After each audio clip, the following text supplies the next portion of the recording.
Graça e paz, Ibabe. Feliz ano novo, feliz 2021 para você, sua casa e sua família. E a minha oração e o meu desejo para todos vocês é que esse seja um ano de muita paz, alegria e muita esperança.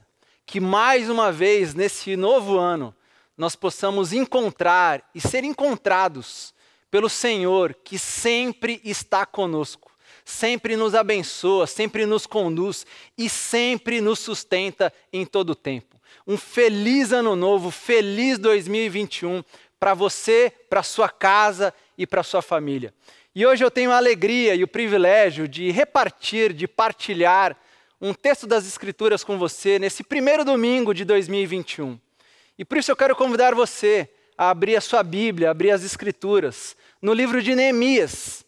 E quero ler com você a partir do capítulo 1 desse livro de Neemias. Neemias que foi um homem extraordinário, que fez coisas extraordinárias. E que eu quero ler alguma delas para você, para mim, para nós, nesse novo ano, nesse novo tempo que começa agora nas nossas vidas.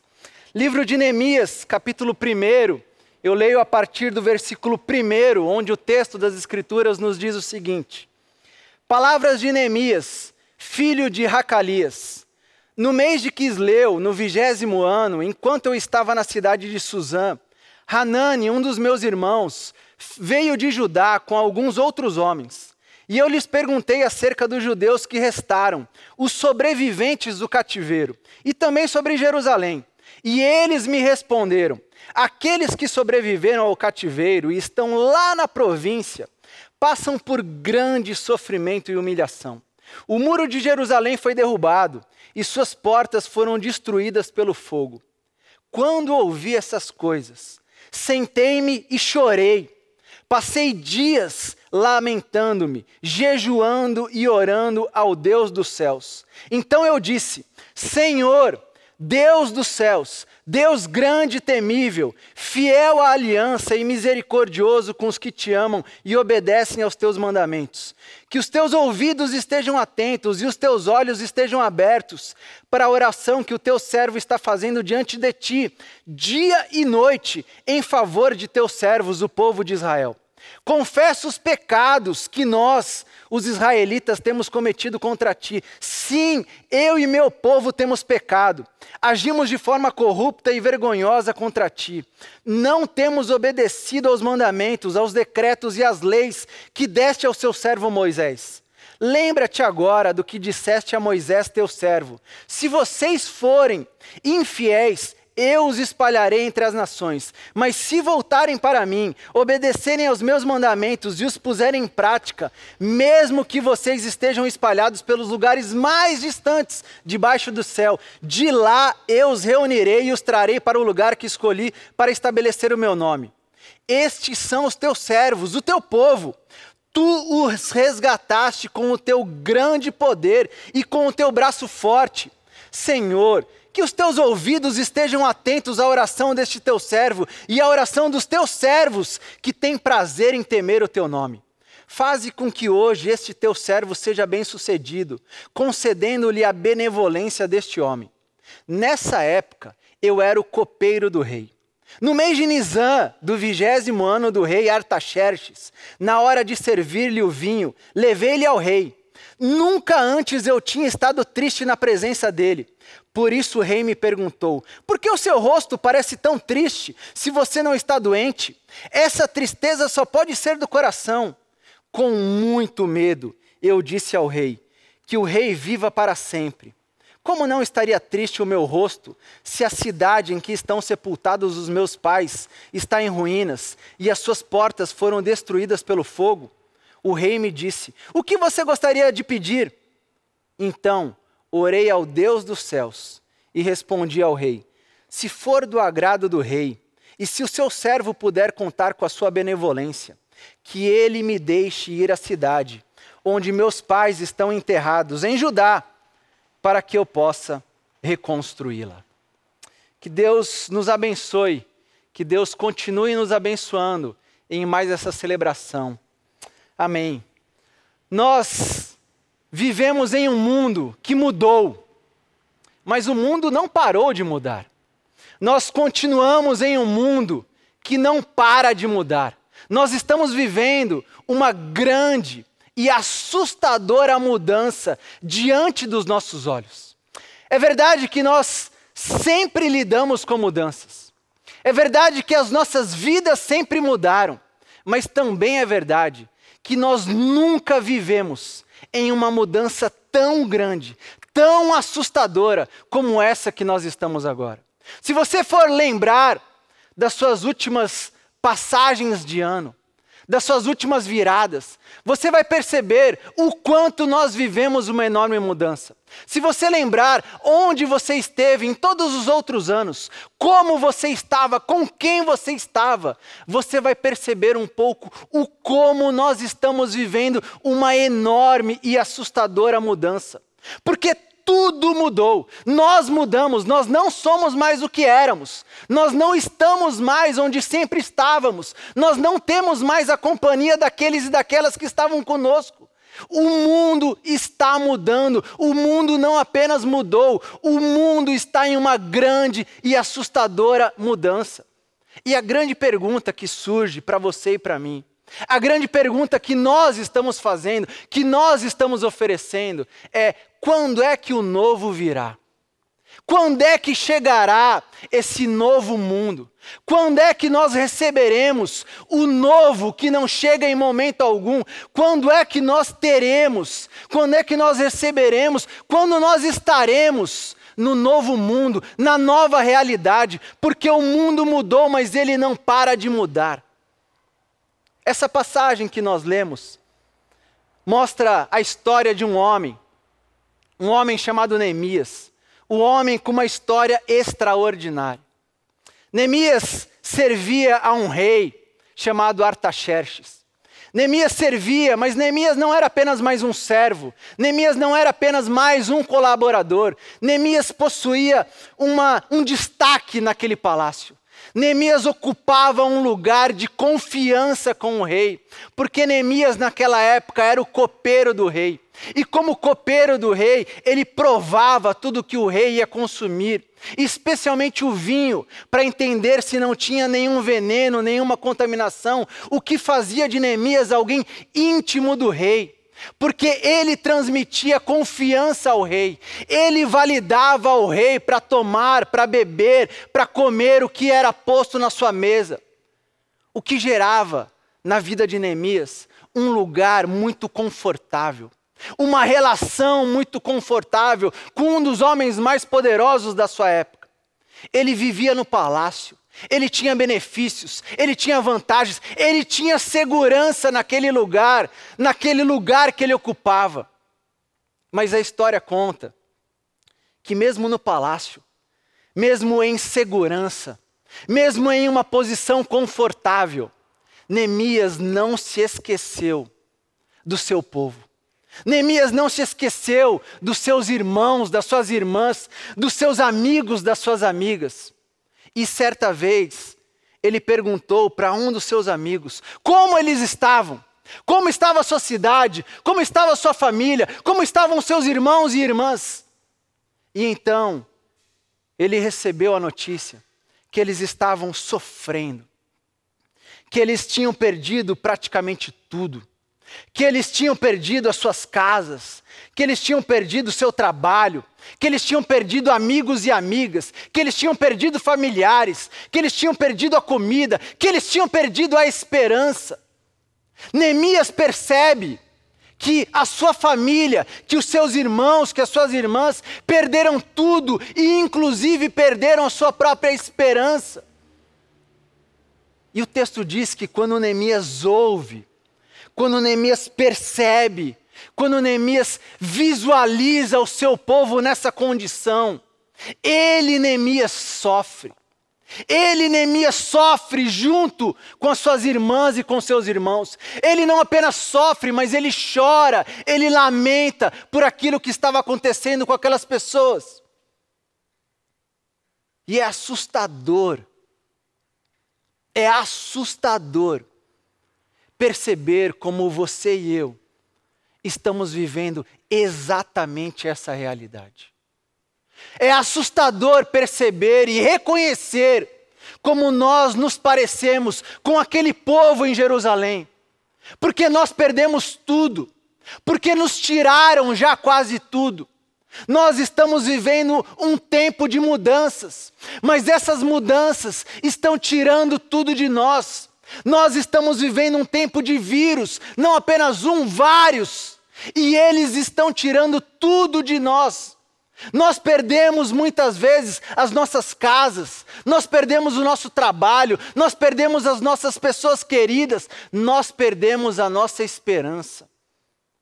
Nós estamos vivendo em um tempo onde a mudança, onde os vírus estão nos tirando tudo e estão mudando e não param de mudar diante dos nossos olhos. As nossas relações, elas mudaram completamente. Elas ainda existem, mas elas mudaram completamente. Até porque muitos dos nossos amigos e amigas, infelizmente, não estão mais aqui conosco. Nós não frequentamos mais os mesmos lugares. Nós não saímos mais com as mesmas pessoas. As nossas relações mudaram em meio a tantas mudanças. Os nossos trabalhos, alguns já nem existem.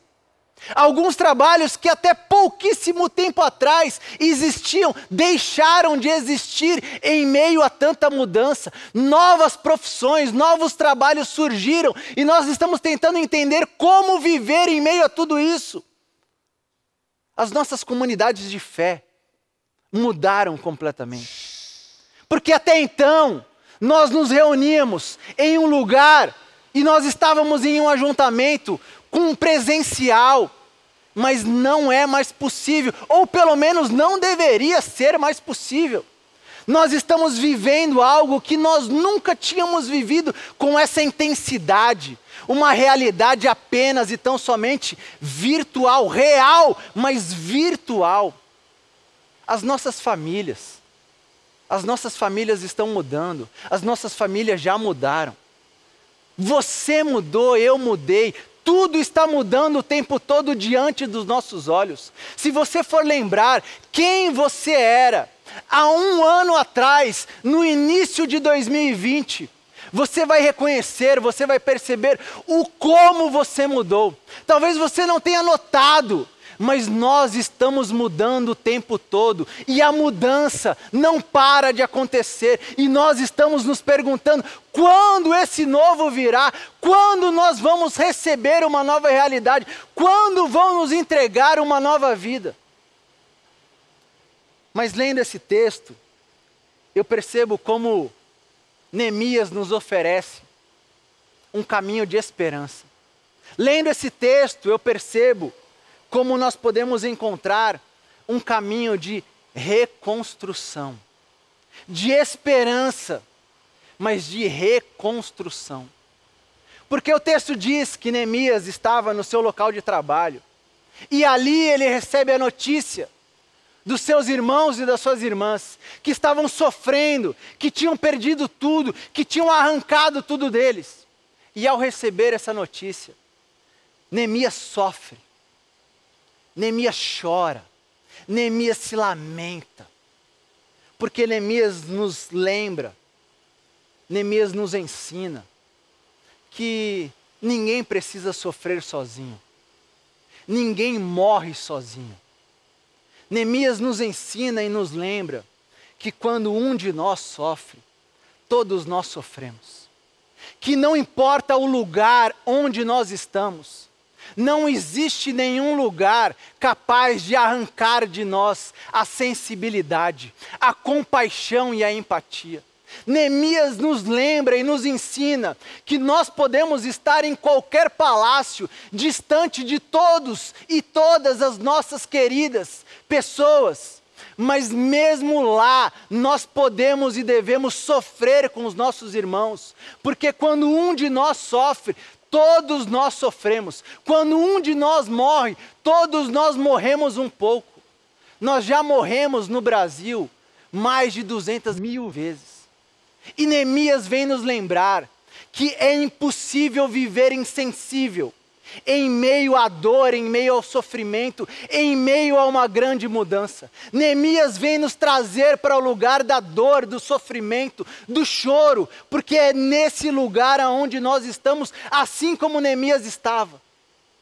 Mas o texto continua, e o texto nos mostra que Neemias não parou no choro, mas Neemias encontrou o lugar certo para o choro. Neemias não parou na dor, Neemias encontrou o lugar certo para a dor. Porque o texto diz que ao chorar, ao lamentar, ao sofrer, Neemias foi orar. Neemias entrou num lugar chamado oração. Neemias não foi conversar na oração, Neemias entrou no lugar da oração. E ao estar nesse lugar de oração, Neemias nos ensina algo lindo para agora, para esse tempo que nós estamos. Porque ele nos ensina que na oração nós temos com quem falar. Na oração nós temos quem nos escuta. Na oração nós temos quem se relaciona conosco. Ao orar, Neemias falou. Falou porque ele se lembrou que ele não estava sozinho. Ao orar, Neemias falou porque ele percebeu que ele tinha uma presença, que ele estava acompanhado, que ele nunca foi esquecido e abandonado. E Neemias então diz: ao Deus que está comigo, ao Deus de tudo, de todos e todas, ao Deus grande, ao Deus temível, ao meu Deus, ao Deus criador de todas as coisas, ao consolador de todos, ao sustentador de tudo. Neemias lembrou que na oração ele nunca estava sozinho, que na oração ele percebia a companhia daquele que sempre esteve com ele, porque inclusive ele se lembrou, ele trouxe de volta à sua memória a aliança que Deus havia feito com o seu povo, aliança que jamais foi quebrada, aliança que continua sem ser quebrada, aliança que nos garante, que lembrou a Neemias, mas que lembra a mim e a você, que Deus jamais nos abandonará, que Deus jamais se esquecerá do seu povo, que Deus sempre abençoará, sempre estará com o seu povo em todos os momentos, em todas as fases, em todos os instantes. Neemias chorou e lamentou, mas ele encontrou a oração, e a oração fez ele se lembrar do Deus que estava com ele, e do Deus que garantia a ele, que jamais o deixaria, que jamais deixaria os seus irmãos e as suas irmãs, que jamais deixaria o seu próprio povo. E ao estar nessa oração, Neemias sai, e o texto diz que quando ele sai, Neemias está no mês Nissan. Só que é muito importante e interessante você notar que quando Neemias recebeu a notícia do seu amigo sobre o seu povo, ele estava no mês Quisleu. E o mês Quisleu no calendário judaico é o 9º mês. Mas ao sair, ao estar em frente ao rei, o texto diz que Neemias já está no mês Nissan.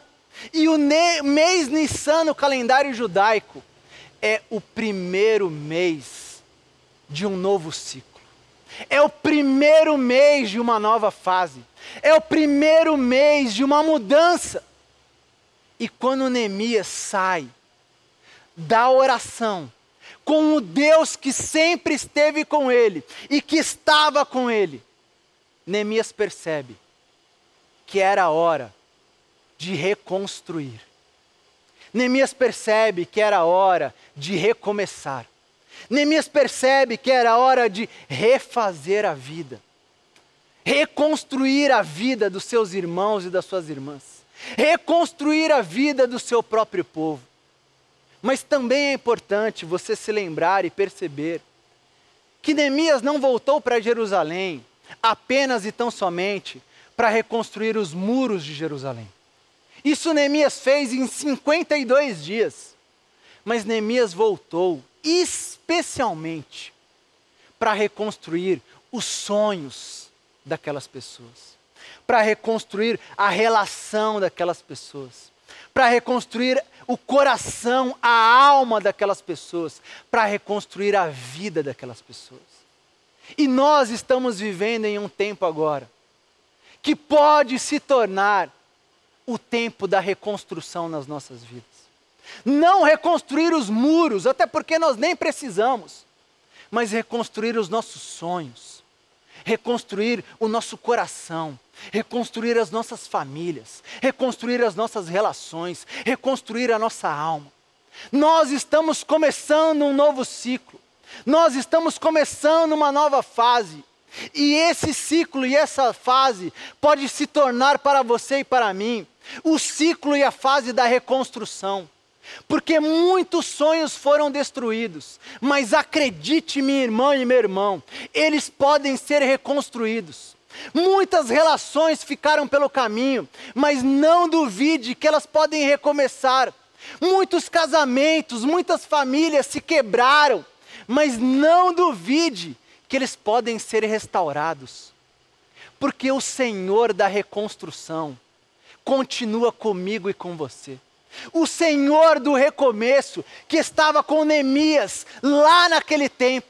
O Senhor da reconstrução, que mostrou a Neemias que ele não estava sozinho. Ele está comigo, Ele está com você, Ele está com a sua casa, Ele está com a sua família. Ele está conosco. O Senhor dos recomeços não nos deixou, Ele não nos abandonou, Ele não se esqueceu de nós, Ele está conosco e Ele está nos dizendo e nos convocando para reconstruir as nossas vidas, as nossas relações, mas também ser usado, assim como Neemias, para reconstruir a vida das nossas irmãs e dos nossos irmãos. Nós precisamos e podemos lembrar hoje, nesse novo ciclo que começou, que a dor, existe um lugar para sofrer. Que quando nós estamos chorando, existe um lugar para se chorar e para se lamentar. E esse lugar se chama oração. Mas nesse lugar, nós encontramos e somos encontradas pelo Senhor, pelo Deus grande e poderoso, pelo Deus criador de tudo e de todos, que está com você, que está comigo, que continua conosco. E nesse lugar, nós percebemos que é possível levantar, que é possível renovar a nossa esperança, que é possível encontrar coragem e força para continuar a vida, para fazer a vida acontecer, inclusive para ajudar tantos outros e outras que ficaram pelo caminho em meio a esse tempo. E o meu convite para você, nesse nosso tempo, é que você entre nesse lugar, que você entre nesse lugar chamado oração, e que ao entrar nesse lugar, minha irmã e meu irmão, você perceba que você nunca esteve sozinha, que você nunca foi abandonado, porque o Deus, Criador, Consolador e Sustentador, sempre esteve com você e comigo, sempre esteve conosco. Mas que ao perceber essa presença, ao perceber essa companhia, você saia para reconstruir, e saia para esperançar, e saia para fazer a vida acontecer, a sua e de todos aqueles e aquelas que você encontrar pelo caminho. Isso me faz lembrar de uma história que eu quero compartilhar para terminar. Uma história que eu vivi com os meus filhos gêmeos nessa pandemia, Isabela e Davi. Eu lembro que em um desses dias, eu estava na minha sala brincando com eles, com o meu celular. E enquanto nós brincávamos, sentados no chão, a minha mãe ligou em uma ligação de vídeo do meu Instagram. E nós continuamos brincando e conversando com a minha mãe. Mas de repente, no meio da nossa brincadeira, a ligação caiu. E ao cair aquela ligação, eu imediatamente percebi que no meu direct do Instagram existia uma mensagem com uma foto. E eu abri aquela mensagem imediatamente. E ao abrir aquela mensagem, eu li e imediatamente eu me coloquei em oração, ainda com os meus filhos em brincadeira. E eu não sei o quanto eu mudei a minha expressão, mas eles perceberam, eles notaram. E eles se levantaram e vieram perto de mim. E a Isabela então quase que veio sentando no meu colo, e o Davi imediatamente falou: papai, vamos voltar a brincar. Papai, o que aconteceu? Papai, liga de novo para a vovó. Mas enquanto ele falava, a Isabela olhou na tela do meu celular, e ela viu que tinha uma foto naquela mensagem. E ela viu que naquela foto existia uma vovozinha. E ao ver a foto, ela perguntou: papai, quem que é essa vovozinha? E eu olhei para ela e disse: filha, essa é a avó de uma menininha que participa, junto com a sua mãe e com o seu pai, da quarentena de oração. Quarentena de oração é um projeto que eu comecei no início da pandemia e que nós temos caminhado, peregrinado durante todo esse tempo em oração. E eu incentivo as pessoas que participam a sempre me enviar pedidos de oração, para que eu possa orar e para que eu possa incluir no nosso mural. E eu respondi: Bela, essa é a avó da Lívia, que é filha de um casal que faz parte da quarentena. E ela falou: papai, a Lívia não é aquela menininha que fez aniversário e que a gente preparou um cartão para ela e você mostrou na sua live? E eu falei: é ela mesma, Bela, exatamente ela. E o Davi perguntou: e o que aconteceu com essa vovó, papai? E eu falei: ela está no hospital e ela está muito dodói. E na mesma hora a Isabela falou: ela está com coronavírus? E eu falei: tá, filha. E a filha dela, que é mãe da Livinha, mandou mensagem para o papai pedindo para a gente orar por essa vozinha. Vamos orar agora? E eles falaram: vamos orar. E o Davi já na hora falou: eu quero ser o primeiro. E o Davi começou a orar. E ao terminar a oração do Davi, eu falei: Bela, você quer orar? E ela falou: ainda não. E eu fiz a minha oração. E eu terminei a minha oração e eu falei: Bela, agora você quer orar? E ela disse: ainda não. E ela ficou pensando por alguns poucos segundos. E ela virou para mim e disse: papai, ao invés de orar, eu tenho uma ideia para a gente voltar a brincar. Papai, ao invés de orar, eu tenho uma ideia para a gente começar de novo a nossa brincadeira com a nossa vovó. E eu falei: qual que é a sua ideia, Isabela? E ela falou: vamos voltar a brincar do que a gente estava. Vamos ligar para a nossa avó, para ela brincar com a gente. Mas vamos ligar também para a Livinha, para ela brincar junto com a nossa avó. Porque a vovó dela está doente no hospital, mas a nossa avó não está, e a nossa avó pode brincar com a gente, com a Livinha também. E o Davi na hora falou: é, papai, até porque a gente tem duas vós, vamos ligar para ela. E eu penso, minha irmã e meu irmão, que nós estamos vivendo exatamente esse tempo. O tempo da reconstrução, onde nós não necessariamente vamos conseguir tudo para nós, mas onde nós podemos repartir o que nós temos e o que nós somos, com todos aqueles, com todas aquelas que ficaram pelo caminho. Existem milhares de pessoas precisando uma vozinha emprestada. Existem milhares de pessoas precisando de um pai e uma mãe emprestado. Existem milhares de pessoas precisando de um irmão e uma irmã, um amigo e uma amiga. Existem milhares de pessoas precisando de uma mesa, de uma casa, de um pão. Existem milhares de pessoas precisando de você e de mim. E chegou a hora de reconstruir as nossas vidas, mas especialmente a vida dessas milhares de pessoas que ficaram pelo caminho em meio a essa pandemia.